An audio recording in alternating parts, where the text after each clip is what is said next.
असीं रिपोर्ट में ॾिठी हुन खां पोइ मूंखे ॿुधायो सनजहूरो में ॻोठाणनि पारां बासरनि जे मुबैना तशदद ख़िलाफ़ एहतजाज कयो वियो। मुज़ाहिरीन जो चवणु हो त शेख برادري जे बासरनि बेगुनाह लठियूं ऐं कुहाड़ियूं हणी सरदारो ऐं केवल भील खे ज़ख़्मी करे छॾियो आहे। मूंखे ॿुधाइनि पिया सनजहूरो मां ॻोठाणनि पारां बासरनि जे मुबैना तशदद ख़िलाफ़ एहतजाज कयो वियो। हिन जा वधीक तफ़सील मालूम कयूं था अनीस लघारी खां। जी अनीस लघारी, कहिड़ा तफ़सील आहिनि?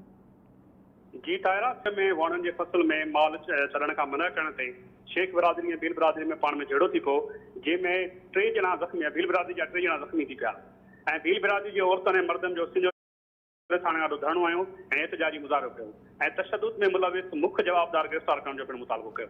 कुहाड़ियुनि जा पाहा ऐं लठियूं लॻण सबबि ज़ख़्मी थियल चने भील, सरदारे भील ऐं केवल भील खे फौरी तिबी इमदाद लाइ तालका सिविल अस्पताल सनजहूरो मुंतक़िल कयो।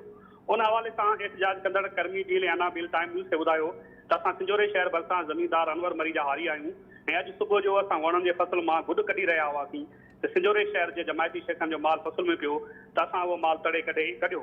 थोरी देरि खां पोइ शेख बिरादरी जा कुझु माण्हू अली खान शेख फौजी, सिद्दीक शेख, मोहम्मद रहीम शेख, जानू शेख ऐं दोदो शेख ऐं दिलू शेख कुहाड़ियूं ऐं खईड़ा ऐं लठूं खणी आया ऐं असांजे मर्दनि मथां हमलो करे ॾिनो ऐं असां औरतनि खे पिणु धिका ॾिना।